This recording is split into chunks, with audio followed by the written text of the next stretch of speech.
विद्यार्थी मित्रांनो, आपल्या सर्वांचं प्रथम 11वीच्या वर्गामध्ये हार्दिक असं स्वागत करतो. आपल्या जीवनातील एका महत्त्वाच्या टर्निंग पॉइंटला सुरुवात करत आहात. माध्यमिक शिक्षणाचा जो टप्पा आहे तो आपण यशस्वीपणे पार केला आहे आणि तुमच्या जीवनातील, ज्याला आपण शैक्षणिक जीवन म्हणू, तुमच्या शैक्षणिक जीवनातील दुसरा महत्त्वाचा टप्पा तुम्ही आज सुरू करत आहात 11वीच्या माध्यमातून. खरं तर उच्च माध्यमिक शिक्षण हे आपल्या भावी आयुष्याला एक टर्निंग पॉइंट ठरणारं शिक्षण म्हटलं जातं, कारण इथून पुढं खऱ्या अर्थाने आपल्याला आपल्या करिअरच्या दृष्टीनं विचार करावा लागतो आणि त्यामुळं सर्वप्रथम आपल्या सर्वांचं या उच्च माध्यमिकच्या शिक्षण टप्प्यामध्ये हार्दिक असं स्वागत या ठिकाणी करतो. आपण इतिहास विषयाचं अध्यापन या ठिकाणी व्हिडिओच्या माध्यमातून करणार आहोत, पण प्रत्यक्ष प्रकरण वाईज किंवा प्रकरण निहाय इतिहास विषयाच्या अध्यापनाला सुरुवात करण्यापूर्वी इतिहासचा जो अभ्यासक्रम आहे, इतिहास विषयाचा जो अभ्यासक्रम आहे, या विषयासाठी जे पुस्तक आपल्या बोर्ड ऑफ स्टडीनं बनवलं आहे, अभ्यास मंडळानं बनवलं आहे, त्या पुस्तकाची ओळख करून घेणं आणि या अभ्यासक्रमाची रूपरेषा नेमकी काय आहे ते सांगणं मला प्रथम गरजेचं वाटतं. कारण कुठल्याही विषयाचा अभ्यास सुरू करण्यापूर्वी नेमकं आपल्याला त्या पुस्तकात काय शिकायचं आहे, कोणकोणत्या गोष्टी आपल्याला अवगत झाल्या पाहिजे, नेमकं त्या अभ्यासक्रमाची काय काय उद्दिष्ट आहेत, काय काय क्षमता आपल्या त्या अभ्यासक्रमाच्या माध्यमातून निर्माण होणं अपेक्षित असतं, या सगळ्या गोष्टी आपल्या लक्षात येणं गरजेचं आहे. आणि त्या अनुषंगानं एक प्रस्तावनापर व्हिडिओ मी या ठिकाणी बनवतोय, ज्यातून आपल्याला 11वीसाठी जे गेल्या वर्षी सन 2019-20 या शैक्षणिक वर्षात पुनर्रचित अभ्यासक्रम जो आहे, नवीन अभ्यासक्रम जो आहे तो आला आणि गेल्या वर्षीपासून इतिहासचं पुस्तक जे आहे ते बदललं आहे. तर हे जे बदलतं पुस्तक आहे त्याची नेमकं वैशिष्ट्य काय, त्या पुस्तकाची नेमकं ओळख, त्या पुस्तकात समाविष्ट असलेला एकूण अभ्यासक्रम याची रूपरेषा या ठिकाणी आपण सर्वप्रथम अभ्यासणार आहोत. वास्तविक आत्तापर्यंत जर तुम्ही विचार केला मित्रांनो, 10वीपर्यंत तुम्ही इतिहास विषय अभ्यासला, अगदी 9वी-10वी या माध्यमिक शिक्षणाच्या टप्प्याचा तुम्ही विचार केला तर 100 मार्काचा जो विषय होता तो भूगोल, इतिहास आणि त्यातच नागरिकशास्त्र देखील समाविष्ट होतं. म्हणजे आत्तापर्यंत आपण स्वतंत्र 100 मार्काचा इतिहास कधी अभ्यासलेला नव्हता, पण 11वीपासून मात्र आपण स्वतंत्र 100 मार्कासाठी हा विषय अभ्यासणार आहोत. आपल्याला भूगोल 100 मार्कासाठी स्वतंत्र विषय आहे, तसंच इतिहास 100 मार्कासाठी स्वतंत्र विषय या ठिकाणी आहे. 11वी आणि 12वीसाठी जर थोडक्यात मूल्यमापन कसं असेल, कशा पद्धतीने एकूण तुमचा निकाल तयार केला जाईल याविषयी जर बोलायचं झालं तर प्रामुख्याने 100 मार्काचा विषय आहे इतिहास, तो 11वीला पण आणि 12वीला पण. एकूण 11वीसाठी वर्षभरात 4 परीक्षा तुम्हाला द्याव्या लागतील. त्या 4 परीक्षामध्ये पहिल्या सत्रात एक घटक चाचणी, दुसऱ्या सत्रात एक घटक चाचणी, या दोन्ही घटक चाचणी 25-25 गुणांच्या गुण झाले. त्यानंतर पहिली सत्र परीक्षा असेल 50 गुणांची, एकूण 100 गुण झाले. आणि दुसरी सत्र परीक्षा जी आपली होईल इतिहास विषयासाठी ती 80 गुणांची लेखी परीक्षा असेल आणि 20 गुणांचं अंतर्गत मूल्यमापन असेल. असं दुसरं सत्र एकूण 25 गुणांसाठी लेखी परीक्षा दुसऱ्या सत्राची होईल. थोडक्यात पहिल्या सत्रात 25 गुणांची चाचणी, सत्र परीक्षा एकूण 75 गुण आणि दुसऱ्या सत्रामध्ये पुन्हा 25 गुणांची चाचणी आणि 100 गुणांची दुसरी सत्र परीक्षा एकूण 125 गुण, म्हणजे एकूण 75 अधिक 125 असं 200 मार्काचं मूल्यमापन, वार्षिक मूल्यमापन असेल. आणि 200 मार्काला 2 न भागून एकूण सरासरी 100 पैकी काढली जाईल. या पद्धतीनं एकूण 11वीसाठीचं जे मूल्यमापन आहे ते या विषयाचं असणार आहे. म्हणजे थोडक्यात फक्त दुसऱ्या सत्रापुरता आपण विचार केला तर 80 मार्काचा लेखी पेपर आपल्याला द्यायचा आहे दुसऱ्या सत्र परीक्षेच्या वेळी आणि 20 मार्काचं अंतर्गत मूल्यमापन आणि त्याच्यापूर्वी पहिल्या सत्रात 2 आणि दुसऱ्या सत्रात एक चाचणी, अशा पद्धतीने एकूण मूल्यमापन त्या ठिकाणी असणार आहे. विद्यार्थी मित्रांनो, प्रत्यक्ष अध्यापनास आत्ता मी सांगितलं की आपण प्रत्यक्ष अध्यापन सुरू करण्यापूर्वी नेमकं आपल्याला या पुस्तकातून काय शिकायचं आहे हे समजणं खूप गरजेचं आहे. आणि त्यामुळं इथं आपण पुस्तकाची ओळख आणि एकूण अभ्यासक्रमाची रूपरेषा काय आहे ती जाणून या ठिकाणी घेणार आहोत. प्रामुख्याने इतिहास जे पुस्तक तुम्ही कदाचित पुस्तक घेतलं असेल, मी तुम्हाला PDF फाईल पण पाठवलेली आहे पुस्तकाची व्हॉट्सअपच्या माध्यमातून. तर ते एकूण पुस्तक जर तुम्ही पाहिलं, जर पुस्तकावर नजर टाकली, तर खूप छान पद्धतीनं रेखीव पद्धतीनं आपल्याला सहज रुचेल पटेल अशा पद्धतीनं पुस्तक बनवण्याचा प्रयत्न अभ्यास मंडळानं या ठिकाणी केलेला आहे. आपण अगदी पहिल्या पानापासून पुस्तकाचं मुखपृष्ठ आणि पुस्तकाचं मलपृष्ठ, तुम्ही जर पुस्तकांच्या दुकानामध्ये पुस्तक खरेदी करता गेले तर या गोष्टीला खूप महत्त्व असतं. त्या पुस्तकात नेमकं काय समाविष्ट केलेलं असतं, त्याचा एक प्रकारचा आरसा त्या पुस्तकाचं मुखपृष्ठ आणि त्या पुस्तकाचं मलपृष्ठ असतं. त्यामुळं सर्वप्रथम आपण आपलं 11वीचं जे पुस्तक आहे त्या पुस्तकाचं मुखपृष्ठ कशा पद्धतीचं आहे त्याचा विचार या ठिकाणी करू.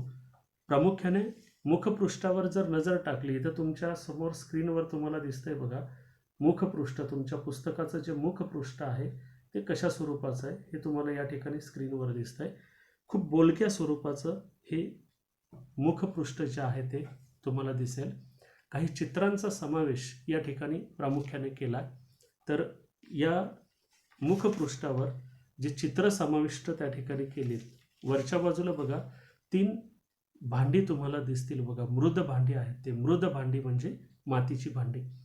तर हडप्पा संस्कृतीमध्ये जे उत्खनन झालं, हडप्पा संस्कृतीचं ठिकाणांचं, जिथं हडप्पा संस्कृतीचे अवशेष मिळाले, तर त्या ठिकाणी अशा प्रकारची मृद भांडी सापडली आणि ते आपल्याला त्या काळच्या इतिहासाची साक्ष देतात.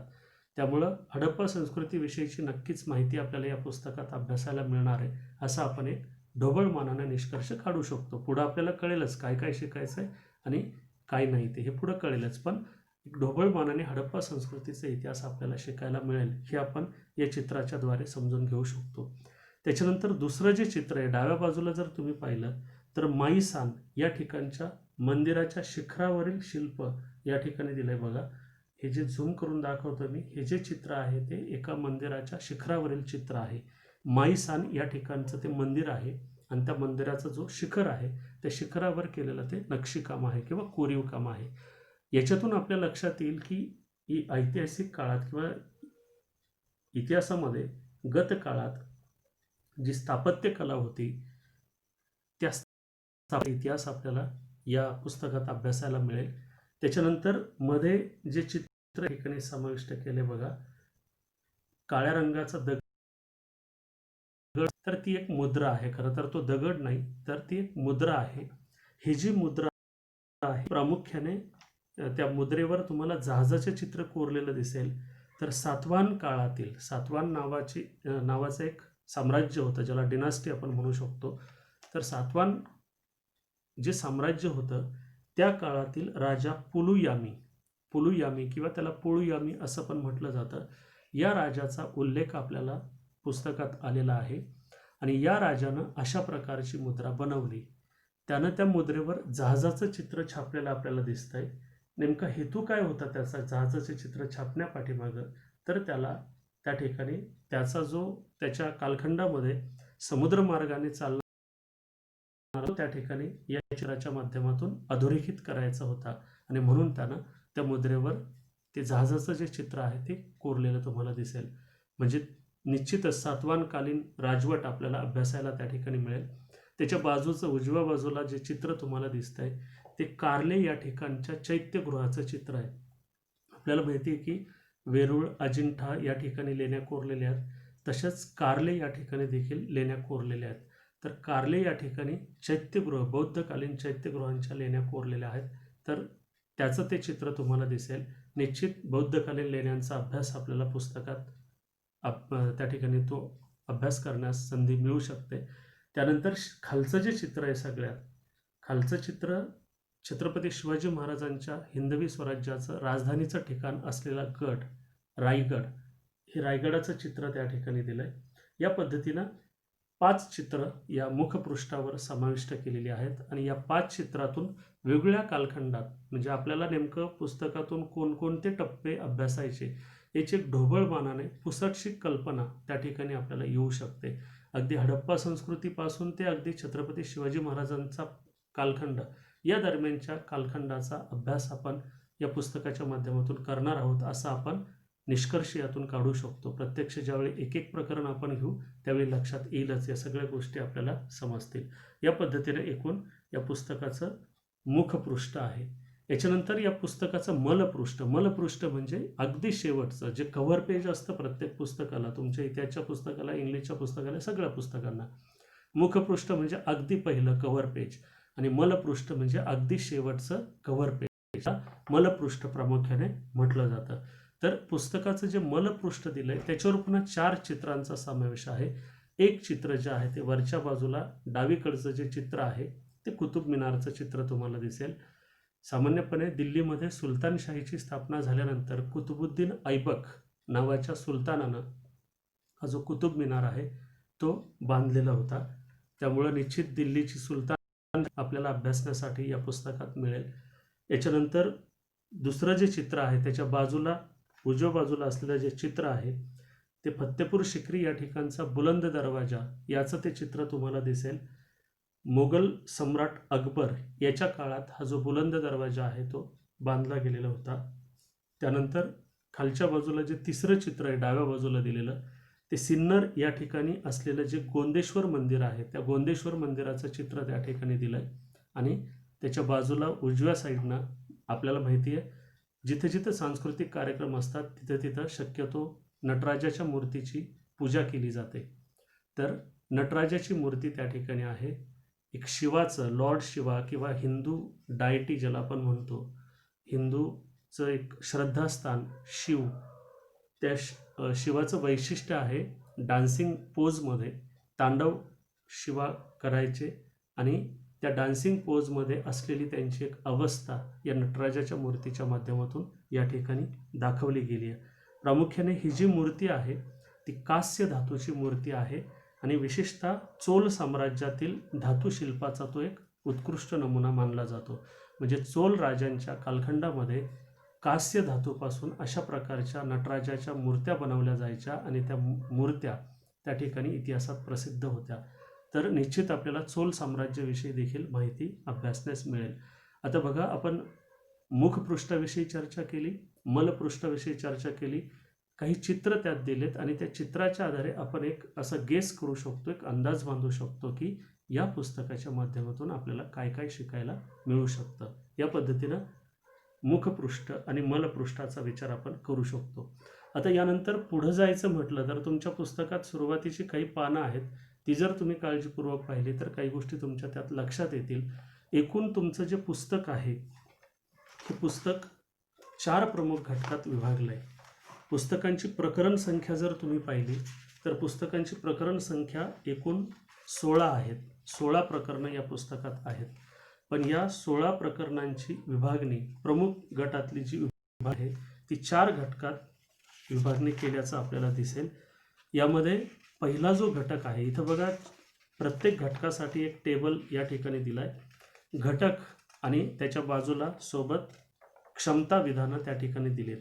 आता क्षमता विधानं काय प्रकार असतो ही गोष्ट आपल्याला माहिती असणं गरजेचं वाटतं मला, म्हणून तुम्हाला हे डिटेलमध्ये सांगतोय. खरं तर हे काय परीक्षेला विचारलं जाणार नाही तुम्हाला, पण आपण ज्यावेळी एखादा अभ्यास करतो एखाद्या विषयाचा त्यावेळी त्यातून साध्य काय करायचं आहे हे जर आपल्याला माहीत नसेल तर मग फक्त आपण परीक्षेपुरता विचार करतोय. मला परीक्षेला अमका प्रश्न येणार आहे, मी त्या प्रश्नाचं उत्तर पाठ केलं पाहिजे, शिक्षकांनी सांगितलं this question is very very important so do it by heart, खूप महत्त्वाचा प्रश्न आहे, पाठ करून टाका आणि तुम्ही पाठ करायचा आणि मार्क मिळवायचे.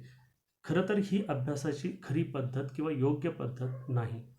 आपण ज्यावेळी एखादा विषय अभ्यासतो त्यावेळी त्याचा विचार फक्त मार्कापुरता करायचा नाही, परीक्षेपुरता करायचा नाही, तर त्यातून काही गोष्टी आपल्याला आत्मसात करायला लागतात, काही गोष्टी शिकाव्या लागतात, काही क्षमता आपल्यात निर्माण होणं अपेक्षित असतं आणि काय क्षमता प्रत्येक घटक शिकत असताना निर्माण होणं अपेक्षित आहे हे त्या ठिकाणी क्षमता विधानांच्या माध्यमातून मांडलेलं असतं. तर या ठिकाणी पहिला जो घटक आहे, 4 घटकात एकूण पुस्तकाची विभागणी आहे.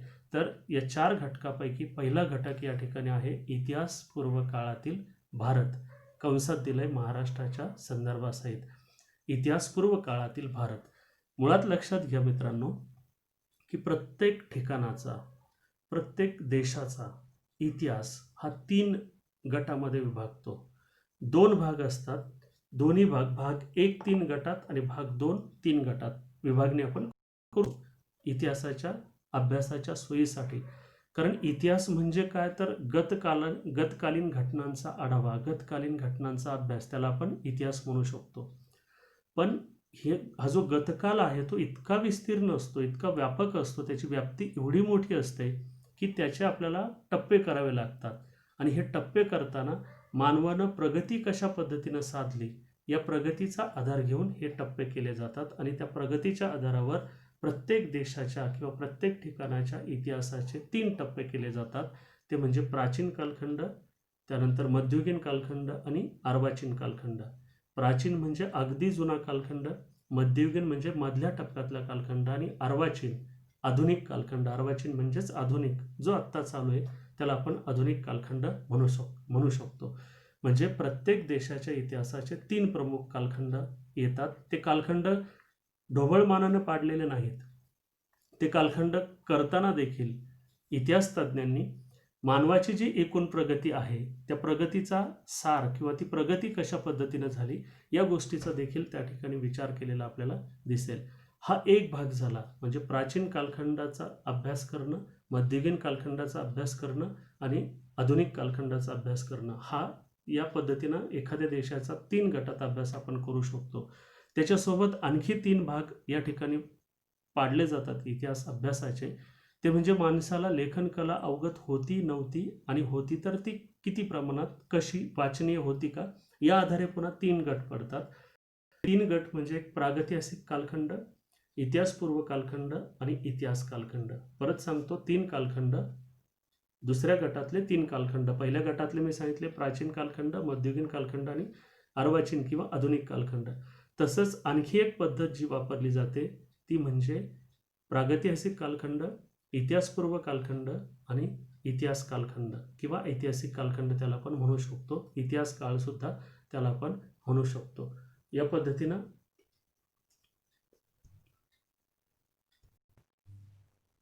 पद्धतीनं 3 टप्पे पुन्हा इतिहास अभ्यासाचे होतात. प्रागैतिहासिक खरं तर अभ्यासक्रमात नाही आहे, आपल्या प्रागैतिहासिक कालखंड अभ्यासक्रमात समाविष्ट नाही. पण इतिहासपूर्व काळ समजावा म्हणून प्रागैतिहासिक कालखंड सांगतोय. ज्या कालखंडात मानवाला लेखन कलाच अवगत नव्हती तो कालखंड म्हणजे प्रागैतिहासिक कालखंड मानला जातो. त्यानंतर इथं जो पहिल्या घटकात दिला इतिहासपूर्व कालखंड, म्हणजे असा एक टप्पा इतिहासातील, मानवी इतिहासातील असा एक टप्पा की ज्या काळात मानवाला लेखन कला अवगत होती, पण आजच्या काळातील मानवाला ती वाचनीय स्वरूपात नाही, आजच्या काळातील मानवाला ती लेखन कला वाचण्यास यश मिळालेलं नाही. हा जो टप्पा आहे इतिहासातला त्याला इतिहासपूर्व काळ म्हटलं जातं. तर पहिल्या घटकामध्ये आपल्याला इतिहासपूर्व काळातील भारत कसा होता आणि तो भारत अभ्यासताना महाराष्ट्राच्या संदर्भासहित या ठिकाणी अभ्यासायचा आहे. तर याच्यामध्ये आपल्याला इतिहासपूर्व काळ ही संज्ञा काय ती स्पष्ट करता यायला पाहिजे. आता मी व्याख्या सांगितली. सामान्यपणे असा कालखंड की ज्या काळात मानवाला लेखन कला अवगत होती, पण ती आत्ताच्या काळातल्या मानवाला वाचनीय नाही, वाचू शकत नाही माणूस, अनाकलनीय आहे. त्याला आपण चित्रलिपी नाव देऊ शकतो. त्या काळी चित्रलिपी स्वरूपात त्या ठिकाणी लेखन कला अस्तित्वात होती, जी आजच्या काळातील मानवाला समजत नाही, म्हणून त्याला इतिहासपूर्व कालखंड असं म्हणतात. या इतिहासपूर्व कालखंडामध्ये भटकं जनजीवन त्या ठिकाणी होतं. या भटक्या जनजीवनाचं स्थिर जीवनाकडं कशा पद्धतीनं स्थित्यंतर झालं, कशा पद्धतीनं बदल झाला, संक्रमण झालं, ते आपल्याला लक्षात येणं किंवा ते शिकणं या ठिकाणी गरजेचं आहे. ते आपल्याला स्पष्ट करता यायला पाहिजे. यानंतर या संक्रमणाच्या प्रक्रियेमधील शेतीचा शोध आणि शेतीच्या उत्पादनाचे टप्पे, तसेच त्या अनुषंगाने बदललेल्या जीवनशैलीचं जे स्वरूप आहे ते आपल्याला सांगता यायला पाहिजे. मुळात मानवी जीवन जे प्राचीन काळात भटक्या स्वरूपाचं होतं ते जीवन स्थिर झालंय, त्याला महत्त्वाचं कारण म्हणजे शेतीचा मानवाला लागलेला शोध. मग हे जे स्थित्यंतर झालं आणि या स्थित्यंतरातून मानवाची जी जीवनशैली, एकूण जीवनशैलीवर जो प्रभाव पडला तो आपल्याला सांगता आला पाहिजे, तो बदल आपल्या लक्षात आला पाहिजे. ते आपल्याला या पहिल्या घटकात शिकायला मिळेल. याशिवाय स्थिर गाव, वसाहतीच्या उदयाचे आणि व्यवस्थेचे स्वरूप स्पष्ट करता येणे, म्हणजे स्थिर जीवन ज्यावेळी मानवाचं निर्माण झालंय त्यातून ज्या गाव आणि वसाहती निर्माण झाल्या त्या कशा पद्धतीनं त्यांचा उदय झाला आणि या एकूण व्यवस्थेचं स्वरूप कसं होतं हे आपल्याला शिकायचं आहे.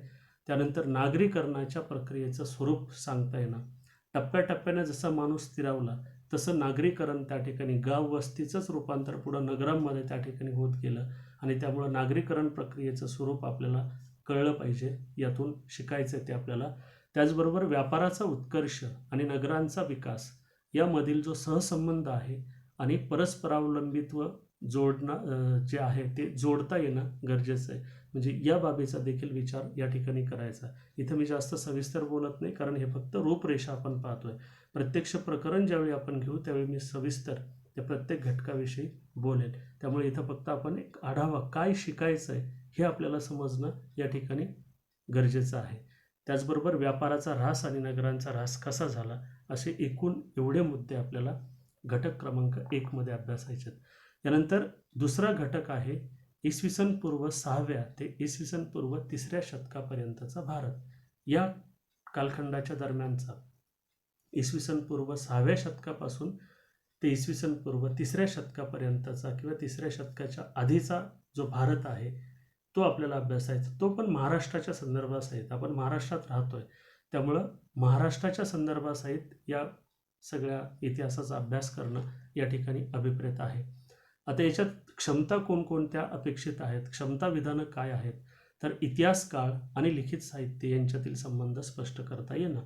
पहिल्या घटकात आपण पाहिलं होतं इतिहासपूर्व काळ. इतिहासपूर्व काळाचा अर्थ मी सांगितला होता की इतिहासाचा, मानवी इतिहासाचा असा टप्पा की ज्या काळात मानवाला लेखनकला अवगत होती, पण आत्ताच्या काळातील मानवाला ती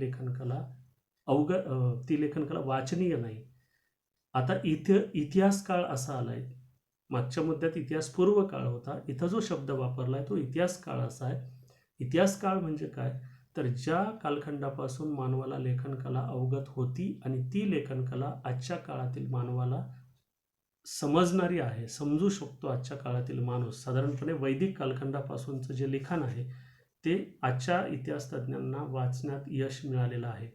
त्यामुळं तिथपासून पुढचा जो कालखंड आहे तो इतिहास काळ आपण मानू शकतो. आणि त्याच्या पूर्वीचा विशेषतः हडप्पाकालीन सिंधू संस्कृतीच्या काळातील मोहेंजोदडो संस्कृती आहे, ढोलविरा वगैरे ही जी सिंधू संस्कृतीची वेगळी ठिकाणं सापडली, पुढे येईल ते स्वतंत्र प्रकरणं, तर त्या काळात चित्रलिपी स्वरूपात लिखाण होतं जे आजच्या काळातील मानवाला अवगत नाही. त्यामुळे तो कालखंड इतिहासपूर्वचा आपण मानू शकतो. तर या कालखंडात जे लिखित साहित्य आहे त्याचा संबंध आपल्याला स्पष्ट करता येणं गरजेचं आहे, ते आपल्याला यातून शिकायचं आहे. यानंतर प्राचीन भारतातील सुरुवातीची राज्यव्यवस्था आणि समाजव्यवस्था यांची चिकित्सा करता येणं आपल्याला गरजेचं आहे. तुलनात्मक अभ्यास करता आला पाहिजे, आपल्याला परीक्षण करता आलं पाहिजे, समीक्षा करता आली पाहिजे. एकूण कशा पद्धतीच्या राजवटी आहेत, त्या राजवटीतील एकूण जो राज्यकारभार चालवला जायचा, मग त्या राज्यकारभाराअंतर्गत पुन्हा वेगळे राजे महसूल पद्धती कसे वापरायचे, कशा पद्धतीने महसूल गोळा करायचे, व्यापारी यंत्रणा कशी होती, प्रशासकीय यंत्रणा कशी होती, स्थापत्य कला, त्यानंतर इतर प्रकारच्या कला, साहित्य असतील, यात काय प्रगती झाली, याचा एकूण चिकित्सक अभ्यास त्या ठिकाणी करता येणं गरजेचं आहे. याशिवाय दुसऱ्या नागरीकरणाच्या काळामध्ये झालेल्या राजकीय आणि सामाजिक, त्याचबरोबर तंत्रवैज्ञानिक, आर्थिक, धार्मिक स्थित्यंतरामागील प्रक्रियेचं अर्थनिर्वेचन करणं. म्हणजे थोडक्यात राजकीय, सामाजिक, आर्थिक, धार्मिक, तंत्रवैज्ञानिक या सगळ्याच बाबतीत जे स्थित्यंतर झालं, जो बदल घडून आला, जे संक्रमण झालं, त्याचा अर्थ आपल्याला समजला पाहिजे. अर्थ समजणं म्हणजेच काय, तर हे स्थित्यंतर घडून येण्यासाठी काही कारण, मुळात इतिहास विषयच असा आहे की तो कार्यकारण भाव स्पष्ट करतो, कारण मीमांसा देतो. प्रत्येक घटनेला काहीतरी कारण असतं, प्रत्येक घटनेला. इतिहासातली कुठलीच अशी घटना नाही की जी मोगम घडली, घडायची म्हणून घडली, अशी कुठलीच घटना नाही. प्रत्येक घटनेला निश्चित कारण आहे आणि हा कार्यकारण भाव किंवा कारण मीमांसा देण्याचं काम इतिहास करतो. साहजिक हे जे स्थित्यंतर घडून आलं याच्या पाठीमागं काय कारण आहेत हे देखील आपल्याला विचारात घ्यावी लागणार आहेत. त्यासोबत प्राचीन काळामध्ये भारतीयांचा बाहेरील प्रदेशांशी आलेला संपर्क नकाशाच्या मदतीने स्पष्ट करता येणं. मुळात असं म्हटलं जातं की इतिहास जो विषय आहे त्या इतिहासाचा खरा रंगमंच भूगोल आहे. कारण तुम्ही कुठलीही घटना बघा, पानिपतचं तिसरं युद्ध अहमदच्या अब्दालीमध्ये घडलं, त्याला नावच पानिपतची लढाई असं दिलंय. पानिपत हे ठिकाण आहे, ठिकाणे म्हणजे भूगोलाशी संबंध आहे, म्हणजे नकाशात कुठंतरी ते ठिकाण आहे. भारताचा इतिहास, महाराष्ट्राचा इतिहास, भारतातली जेवढी कुठली ठिकाणं या पुस्तकात आलेली असणार आहेत ते ठिकाण म्हणजे परत नकाशाशी संबंध आला. म्हणजे मुळात इतिहास हा विषय जो आहे तो भूगोलाच्या सहसंबंध विषय आहे आणि त्यामुळं नकाशाच्या मदतीनं जे एकूण बाहेरील प्रदेशांशी आलेला जो भारताचा संपर्क आहे तो देखील त्या ठिकाणी समजून घेणं गरजेचं आहे. या व्यतिरिक्त भारतात उदयाला आलेले पहिले साम्राज्य आणि त्यामागील पार्श्वभूमी सांगता येणं, पहिलं साम्राज्य प्रत्यक्ष साम्राज्य उभारणी कशी झाली, कोणत्या पद्धतीनं ते आपल्याला समजून घ्यायचं आहे. भारत व इतर देशांशी असलेला संपर्क मार्ग नकाशाच्या आराखड्यात दर्शवता येणं हे देखील आपल्याला या पुस्तकाच्या माध्यमातून समजून घ्यायचं आहे. अशा पद्धतीनं पहिले 2 घटक सांगितलेत मी. 4 घटकात जो पूर्ण अभ्यासक्रम विभागला आहे त्यातले पहिले 2 घटक.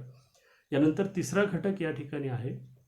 आपण पहिल्या घटकात इसवी सन पूर्व 6व्या शतकापासून ते 3ऱ्या शतका आधीपर्यंतचा भारत, इथं आता इसवी सन पूर्व 6व्या ते इसवी सन 13व्या शतकापर्यंतचा भारत, थोडासा विस्ताराचा कालखंड या ठिकाणी तुम्हाला दिसेल.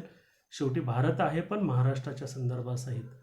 मौर्य साम्राज्यानंतर उदयाला आलेल्या साम्राज्याच्या काळात प्राचीन भारतीय संस्कृतीमध्ये विविध क्षेत्रात बदल घडून आले, त्याचे स्वरूप स्पष्ट करता येणं. मुळात मौर्य साम्राज्य, याच्या अगोदरच्या घटकात आपण पाहिले साम्राज्य प्रस्थापित झालं भारतामध्ये, तर मौर्य जे साम्राज्य आहे, मौर्य साम्राज्याची स्थापना झाली, त्यानंतर जे स्थित्यंतर घडून आलं, मग ते सांस्कृतिक बदल जो आहे तो त्या ठिकाणी घडून आलता, तर तो आपल्या लक्षात येणं गरजेचं आहे, तो आपल्याला समजून घ्यायचा आहे.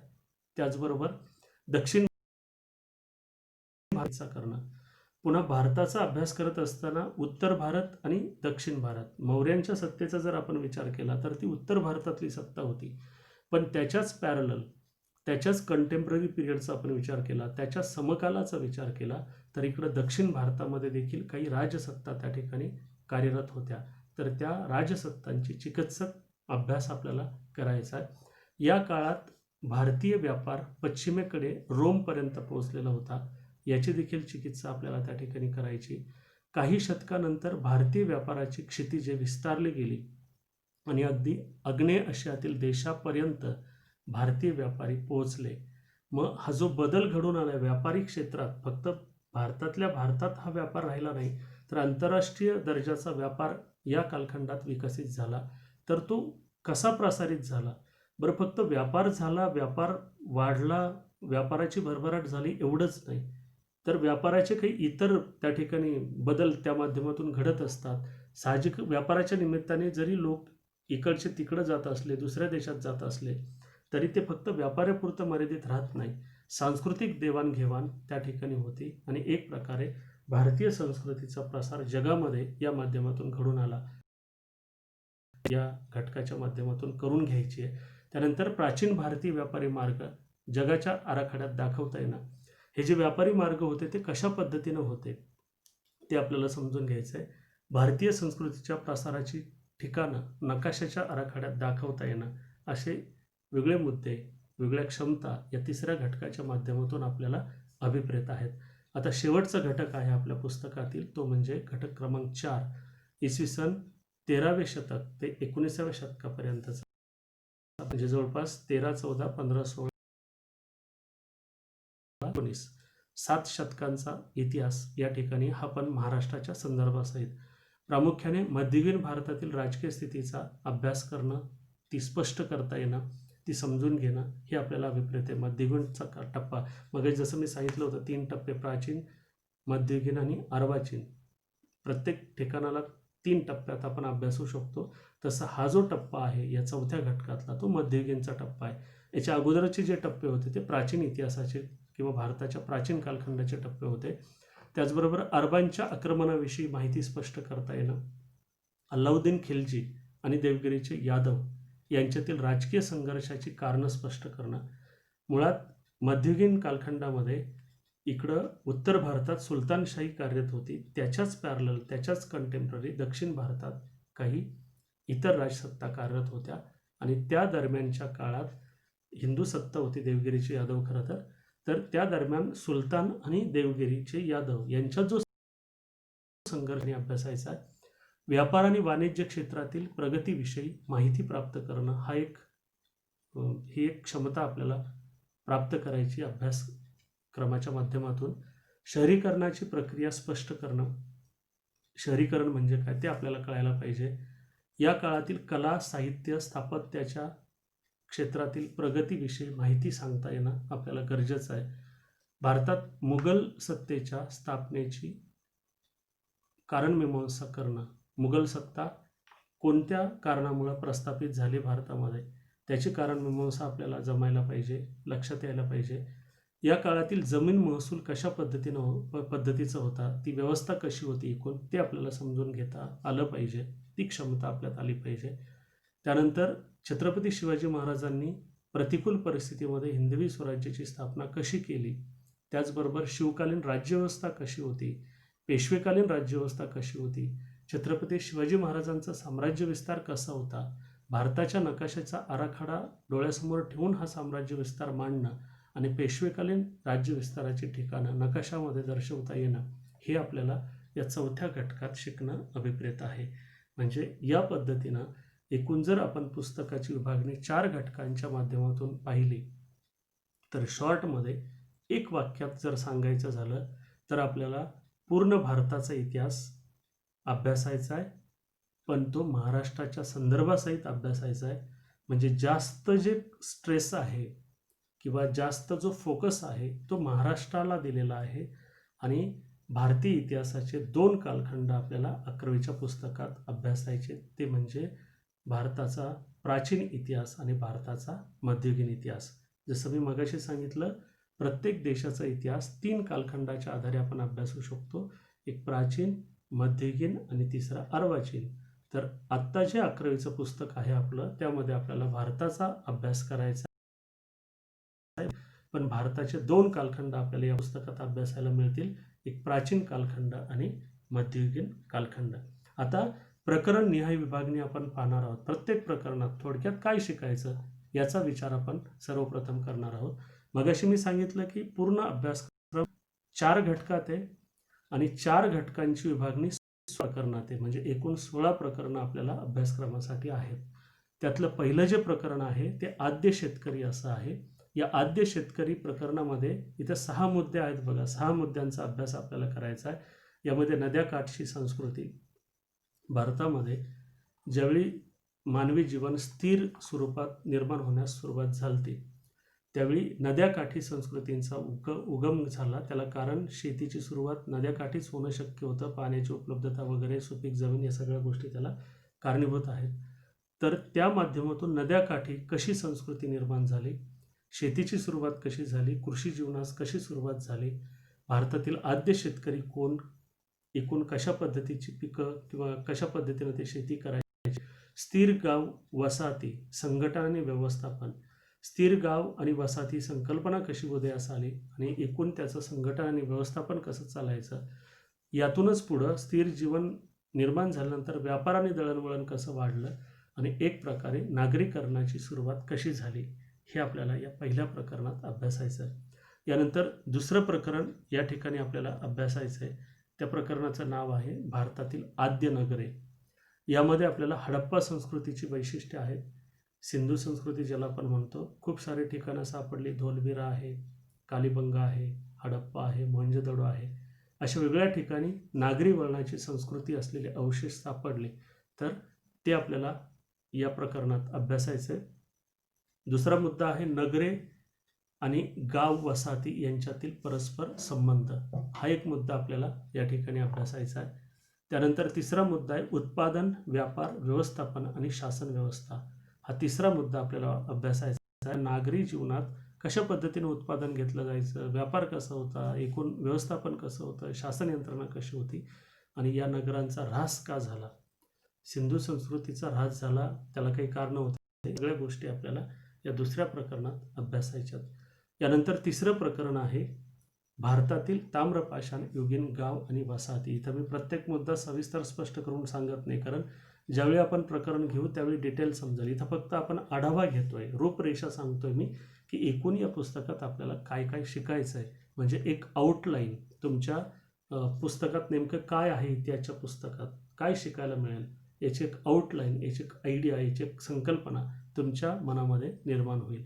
तिसरं प्रकरण आपल्याला शिकायचं आहे भारतातील ताम्रपाषाण युगीन गाव आणि वसाहती. यामध्ये 3 मुद्दे आहेत.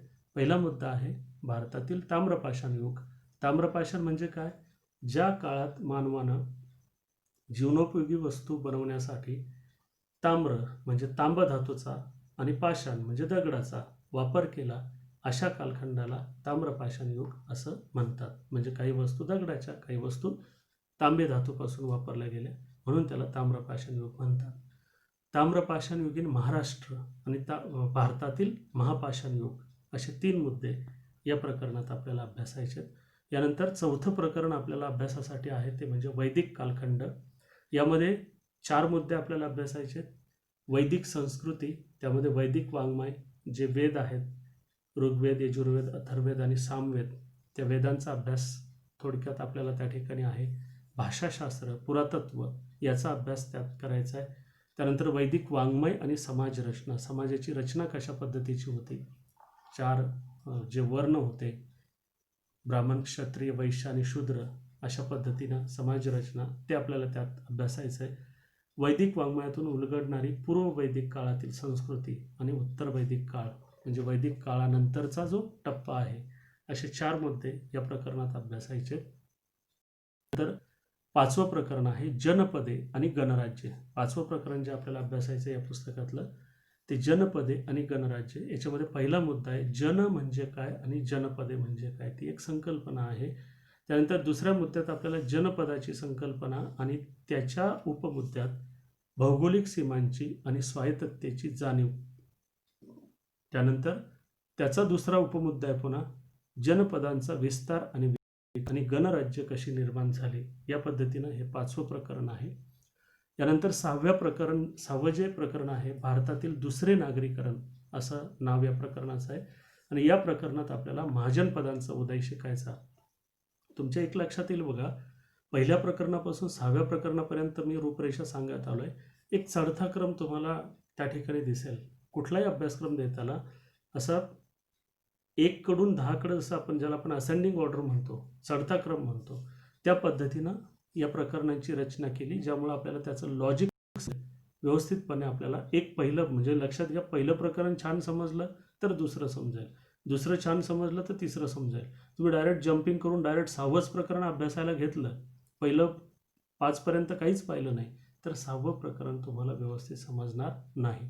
त्याच्यासाठी आपल्याला बेस काय आहे ते शिकणं सुद्धा गरजेचं आहे. म्हणून चढत्या क्रमानं अभ्यासाची मांडणी एक एक प्रकरण करत आपल्याला शिकत जावं लागेल. या प्रकरणामध्ये आपल्याला एकूण 7 मुद्दे अभ्यासायचे आहेत. एक महाजनपदांचा उदय यात अभ्यासायचा आहे.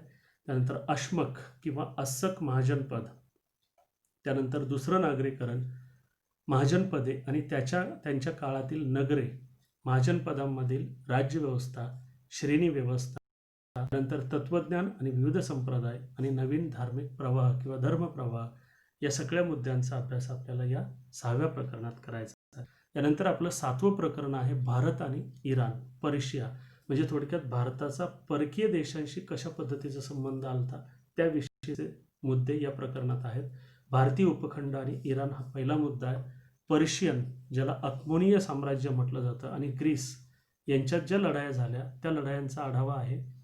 पर्शियन किंवा अक्मोनीय साम्राज्य आणि भारत यांचा परस्पर संबंध, इराणचा राजकीय आणि सांस्कृतिक प्रभाव, आणि तक्षशिला आणि सिकंदराची स्वारी, एवढे मुद्दे आपल्याला या 7व्या प्रकरणात अभ्यासायचे आहेत. त्यानंतर 8वं प्रकरण आहे मौर्यकालीन भारत. मगध साम्राज्य जे होतं, महाजनपद जी 16 महाजनपदं आहेत ती नंतर कळेल व्यवस्थित. त्यातलं मगध हे सर्वश्रेष्ठ महाजनपद. नंतर मगध साम्राज्यावर नंद घराण्याची सत्ता प्रस्थापित झाली, त्यानंतर पुढं मौर्यकालीन सत्ता प्रस्थापित झाली. तर हा मौर्यकालीन भारत कसा होता ते आपल्याला या प्रकरणात अभ्यासायचं. त्याच्यामध्ये मगध साम्राज्याचा उदय कसा झाला, नंद आणि मौर्य साम्राज्य कशा स्वरूपाचं होतं, सम्राट अशोकाची राज्यव्यवस्था, एकूण मौर्यांची राज्यव्यवस्था, व्यापार, साहित्य, कला आणि समाज जीवन, हे मुद्दे आपल्याला या 8व्या प्रकरणात अभ्यासायचे. त्यानंतर 9वं प्रकरण आहे मौर्योत्तर काळातील भारत, मौर्य साम्राज्याच्या नंतरचा भारत कसा होता. यामध्ये शुंग साम्राज्य, त्यानंतर सातवाहन साम्राज्य, त्यानंतर या कालखंडातील राज्यव्यवस्था, साहित्य, कला आणि लोकजीवन, हे मुद्दे आपल्याला या 9व्या प्रकरणात या ठिकाणी अभ्यासायचे.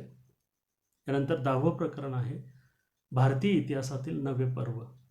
यामध्ये एक वेगळा ट्रेंड ज्याला आपण म्हणू किंवा एक वेगळं स्थित्यंतर भारताच्या बाबतीत या ठिकाणी आहेत. यामध्ये मध्य आशियातील भटक्या टोळ्या भारतात कशा आल्या त्याविषयी माहिती आहे. इंडो ग्रीक, शक आणि कुशाण यांची आक्रमणं, कुशाण साम्राज्य कसं प्रस्थापित झालं, गुप्त साम्राज्य कसं प्रस्थापित झालं, वर्धन साम्राज्य आहे, कर्कोटक साम्राज्य आहे, या साम्राज्यांचा एकूण इतिहास, त्यांच्या प्रशासकीय व्यवस्था, त्यांच्या राजवटी, त्याचबरोबर या दरम्यानच्या काळात चालत असलेला व्यापार, त्यांची नाणी, कला, मूर्तिशास्त्र इत्यादी मुद्द्यांचा अभ्यास या ठिकाणी आपल्याला करायचा आहे. आणि भारत आणि रोम यांच्यातील व्यापार आणि ते महाराष्ट्राच्या संदर्भात आहेत, त्यामुळं महाराष्ट्रातली केंद्र कोणती होती ते आपल्याला या ठिकाणी या 10व्या प्रकरणात अभ्यासायचं आहे. यानंतर 11 नंबरचं प्रकरण आहे दक्षिण भारतातील राजसत्ता. यात पहिला मुद्दा आपल्याला अभ्यासायचा आहे दक्षिण भारतातील महत्त्वाची राज्ये. दुसरा मुद्दा आहे राज्य व्यवस्था, व्यापार आणि समाज जीवन, साहित्य आणि कला, स्थापत्य. आता जसं मगाशी मी सांगितलं होतं, उत्तर भारतात ज्यावेळी काही राजवटी होत्या त्याच्याच पॅरलल, त्याच्या कंटेम्पररी दक्षिण भारतात देखील वेगळे राज्यव्यवस्था होऊन गेल्या. त्या कोणत्या, त्याचा इतिहास आपल्याला या 11व्या प्रकरणात करायचा आहे. यानंतर 12वं प्रकरण आहे भारत, वायव्येकडील देश आणि चीन. भारताच्या वायव्येकडचा आणि भारताचा एकूण संबंध आपल्याला या प्रकरणात अभ्यासायला मिळेल. त्यामध्ये प्राचीन काळातील व्यापारी आणि सांस्कृतिक संबंध, भारत आणि गांधार हा दुसरा मुद्दा आपल्याला या ठिकाणी अभ्यासायचा आहे. उपमुद्दा आहे अफगाणिस्तान आणि पाकिस्तान. भारत आणि चीन हा तिसरा मुद्दा आपल्याला या प्रकरणात अभ्यासायचा आहे. यानंतर 13वं प्रकरण आपल्याला अभ्यासायचं आहे भारत, श्रीलंका आणि आग्नेय आशिया असं तिसरं प्रकरण या ठिकाणी आपल्याला अभ्यासण्यासाठी इथं 2च मुद्दे आपल्याला अभ्यासायचे आहेत. ते म्हणजे भारत आणि श्रीलंका यांच्यातील संबंध कसा होता आणि दुसरा मुद्दा आहे भारत आणि आग्नेय आशिया यांच्यातील संबंध कसा होता. त्यानंतर 14वं प्रकरण आपल्याला अभ्यासायचं आहे. त्या प्रकरणाचं नाव आहे दिल्लीची सुलतानशाही, बहामनी आणि विजयनगर साम्राज्य. याच्यामध्ये आपल्याला उत्तर भारतात दिल्लीत जी सुलतानशाही होती तिचा अभ्यास करायचा आहे आणि त्याच पॅरलल, त्याच्याच कंटेम्पररी, त्याच्या समकालीन दक्षिण भारतात जे बहामनी साम्राज्य प्रस्थापित झालं, विजयनगर साम्राज्य होतं, त्याचा अभ्यास या ठिकाणी करायचा आहे. यातला पहिला मुद्दा आहे भारतातील राजकीय स्थिती, तुर्कांचं आक्रमण. तिसरा मुद्दा आहे अल्लाउद्दीन खिलजी आणि देवगिरीचे यादव यांच्यातील संघर्ष. चौथा मुद्दा आहे व्यापार आणि वाणिज्य, म्हणजे उत्तर भारतातील व्यापार वाणिज्य कसं होतं, त्याचवेळी दक्षिण भारतातलं व्यापार आणि वाणिज्य कसं होतं. शहरीकरण ही संकल्पना कशी उदयाला आली, शहरीकरण कसं झालं या काळातील, कला, स्थापत्य, साहित्य, समाज जीवन याविषयीची माहिती. त्यानंतर विजयनगरचं साम्राज्य आणि बहामनी राज्य असे मुद्दे या प्रकरणात आपल्याला अभ्यासायचे. त्यानंतर 15वं प्रकरण आहे शेवटून दुसरं प्रकरण मुघलकालीन भारत. यामध्ये पहिला मुद्दा आहे भारतातील मुघल सत्ता, ती कशा पद्धतीनं, काय कारणं होती की मुघल सत्ता स्थापन झाली. त्यानंतर दुसऱ्या मुद्द्यात मुघल काळातील महसूल व्यवस्था कशी होती, महसूल व्यवस्थेत काय काय सुधारणा या कालखंडात झाल्या. त्यानंतर तिसरा मुद्दा आहे कला, स्थापत्य, साहित्य. मुघल काळातील कला कशा स्वरूपाची होती, मग स्थापत्य आहे, साहित्य आहे, अशा बाबींची माहिती या प्रकरणात आपल्याला अभ्यासायची. त्याचबरोबर चौथा मुद्दा आहे व्यापार, उद्योग, समाज जीवन, हे आपल्याला यात अभ्यासायचं आहे. आणि 5व्या मुद्द्यामध्ये मुघल साम्राज्य आणि दख्खन या मुद्द्यांचा अभ्यास आपल्याला या 15व्या प्रकरणात करायचं आहे. त्यानंतर शेवटचं प्रकरण आहे आपल्या पुस्तकातील स्वराज्य ते साम्राज्य. छत्रपती शिवाजी महाराजांची हिंदवी स्वराज्याची जी स्थापना आहे ती आपल्याला या प्रकरणात प्रामुख्याने अभ्यासायची. त्यामध्ये पहिला मुद्दा आहे संतांची कामगिरी. संत परंपरा महाराष्ट्राला लाभली आणि या संत परंपरेमुळं खूप मोठं स्थित्यंतर महाराष्ट्रात घडून आलं. एक वैचारिक जागृती, एक वैचारिक प्रबोधन या काळात झालं. त्याचबरोबर शिवाजी महाराजांना एक प्रकारची प्रेरणा त्या ठिकाणी यातूनच मिळाली हिंदवी स्वराज्य स्थापन करण्याची. तर दुसऱ्या मुद्द्यात स्वराज्याची स्थापना आणि विस्तार कसा झाला. तिसऱ्या मुद्द्यात मराठ्यांचा स्वातंत्र्य संग्राम, प्रामुख्याने छत्रपती संभाजी महाराज आणि संभाजी महाराजांच्या मृत्यूनंतर छत्रपती राजाराम महाराज आणि औरंगजेब संघर्ष आणि महाराणी ताराबाईंचा संघर्ष, अशा पद्धतीचे मुद्दे या ठिकाणी आहेत. शिवकालीन राज्यव्यवस्था कशा स्वरूपाची होती हे चौथ्या मुद्द्यात आपल्याला अभ्यासायचं आहे. शाहू महाराजांची सुटका हा एक मुद्दा आपल्याला अभ्यासायचा आहे. प्रकरण ज्यावेळी आपण घेऊ त्यावेळी मी डिटेल सांगेलच. पेशवे काळ कशा पद्धतीचा होता, त्यानंतर कला, स्थापत्य आणि साहित्य मराठ्यांच्या काळातील, आणि व्यापार, उद्योग आणि समाजजीवन मराठ्यांच्या काळातील कशा स्वरूपाचं होतं, असं शेवटचं प्रकरण या ठिकाणी आहे. म्हणजे एकूण जे पुस्तक आहे आपलं, त्या पुस्तकाची घटक न्याय विभागणी 4 घटकात आणि 4 घटकांची प्रकरण न्याय विभागणी 16 प्रकरणात आपल्याला हे पुस्तक अभ्यासायचं आहे. एकूण जो अभ्यासक्रम आहे तो प्राचीन भारत आणि मध्ययुगीन भारत महाराष्ट्राच्या संदर्भासहित आपल्याला या ठिकाणी अभ्यासायचं आहे. या पुस्तकाची आणखी इतर वैशिष्ट्ये कोणकोणती आहेत, जर तुम्ही पुस्तक व्यवस्थित काळजीपूर्वक पाहिलं, वाचायला मी लगेच पूर्ण वाचा असं म्हणत नाहीये, पण तुम्ही जस्ट फोकस जरी ओव्हरलुकिंग जरी केलं, एक एक पान चाळून फक्त पाहिलं, कटाक्ष टाकला, तर काही महत्त्वाची वैशिष्ट्ये तुमच्या डोळ्यासमोर येतील. ते म्हणजे पहिलं वैशिष्ट्य आपल्याला सांगता येईल, आवश्यक तेथे नकाशांचा समावेश करण्यात आला आहे. बरेच नकाशे तुमच्या पुस्तकात तुम्हाला काही पानावर दिसतील. म्हणजे याचा मगाशी सांगितल्याप्रमाणे इतिहासाचा संबंध, सहसंबंध भूगोलाशी जोडला आहे. खरं तर एक विषय शिकत असताना आपल्याला फक्त तेवढ्याच विषयापुरता विचार करून चालत नाही, त्या विषयाचा इतर विषयाशी सहसंबंध जोडावा लागतो. आणि भूगोल आणि इतिहास हे खूप एकमेकांना पूरक किंवा एकमेकांच्या जवळचे विषय आहेत. तर नकाशाच्या माध्यमातून इतिहासातली ठिकाणं आहेत ते ट्रेस करायचं, तो एक मुद्दा, किंवा नकाशाच्या स्वरूपात बरीच माहिती आपल्याला या ठिकाणी उपलब्ध आहे, ते महत्त्वाचं वैशिष्ट्य आपल्याला सांगता येईल. त्यानंतर कॉमनली असं मानलं जातं की नकाशा वाचन किंवा नकाशा भरणं हा प्रश्न भूगोलाचाच आहे. पण एक गोष्ट आता लक्षात ठेवा की इथून पुढं इतिहासाला देखील नकाशा वाचनचा एक प्रश्न असणार आहे. 2 मार्काला त्या ठिकाणी एक स्वतंत्र प्रश्न तुम्हाला नकाशा वाचनावर असेल. त्यामुळं नकाशांच्या माध्यमातून ही जी वेगळी ठिकाणं आहेत इतिहासात आलेली, ती ट्रेस करणं आपल्याला गरजेचं आहे. दुसरं एक वैशिष्ट्य आपल्याला सांगता येईल, जे ओव्हरलुकिंग केलं तर लक्षात येईल तुमच्या, स्वयं अध्ययनासाठी बऱ्याच साऱ्या वेब लिंक्स तुम्हाला पुस्तकात दिलेल्या आहेत. स्वाध्यायाच्या खाली बघा, तुम्ही शेवट एक प्रकरण संपलं की शेवट सगळे स्वाध्याय वाचले की शेवटी तुम्हाला अतिरिक्त माहिती कुठं मिळू शकते याच्यासाठी वेब लिंक्स दिल्यात, वेबसाईट्स दिल्यात. त्या वेबसाईटवर जाऊन काही मुलं उत्सुक असतात शिकण्यासाठी, नवीन ज्ञान मिळवण्यासाठी, त्यांच्यात खूप कुतूहल असतं. मग आपल्याला एक मुद्दा कळलाय, तेवढा मर्यादित वाटला, मग याच्याविषयी आणखी काही माहिती घेऊ शकतो का आपण? तर त्यासाठी कुतूहल असलेल्या मुलांची तहान भागवण्यासाठी काही वेब लिंक्स या ठिकाणी आपल्याला दिल्यात, तर त्यांचा वापर आपण करू शकतो अतिरिक्त माहितीसाठी. सामान्यपणे 10,000 वर्षाहूनही अधिक असा प्रदीर्घ कालखंडाचा इतिहास या आपल्या एकूण पुस्तकात सामावलेला आहे. अधिक माहिती, तुम्ही परत ओव्हरलुकिंगचं सांगतोय, अधिक माहिती देण्यासाठी विविध चौकटी दिलेल्या आहेत काही काही पानावर. हे आपणास माहीत आहे का, अशा प्रकारची चौकट, हे करून पहा, माहीत आहे का तुम्हाला, अशा प्रकारच्या हेडिंग खाली काही चौकटी त्या ठिकाणी पुस्तकात दिल्यात. तर त्या पर्टिक्युलर घटकाविषयी, मुद्द्याविषयी आणखी माहिती ज्या आहेत देण्याचं काम या चौकटी करतात. त्याचबरोबर आवश्यक त्या ठिकाणी चित्रांचा समावेश या पुस्तकात केलेला तुम्हाला दिसेल. अशा पद्धतीनं एकूण हे जे पुस्तक आहे ते आपल्याला येणाऱ्या वर्षभरामध्ये अभ्यासायचं. खूप छान पुस्तक आहे, लॉजिकल आहे. काहींसाठी इतिहास विषय अवघड वाटतो, पण अवघड वाटून घेऊ नका. जितकं समजून घेण्याचा प्रयत्न कराल तितकं समजत जाईल. आणि या विषयाचा विचार तुम्ही पुढे MPSC UPSC सारख्या ज्या स्पर्धा परीक्षा देता येतात किंवा देऊन आपण वेगळ्या करिअर ऑप्शनचा विचार करू शकतो, त्यावेळी निश्चित आपल्याला इतिहासाचा त्यावेळी उपयोग होईल. म्हणजे खरं तर ग्रॅज्युएशन नंतर आपण या स्पर्धा परीक्षा देत असतो, पण आत्ताच त्याचा अभ्यास आपल्याला या इतिहासाच्या माध्यमातून करता येईल. त्यामुळं निग्लेक्ट करू नका. पुस्तक छान पुस्तक आहे. पुढं एक एक प्रकरणाचा व्हिडिओ किंवा गुगल मीटच्या माध्यमातून आपण प्रत्येक प्रकरणाचं अध्यापन करू. त्यावेळी तुमच्या लक्षात येईल की पुस्तक आहे, अभ्यासक्रम पण छान आहे. या ठिकाणी आपण थांबू. पुढच्या व्हिडिओमध्ये पहिलं प्रकरण आपण सुरू करू. ठीक आहे. सर्वांचे धन्यवाद.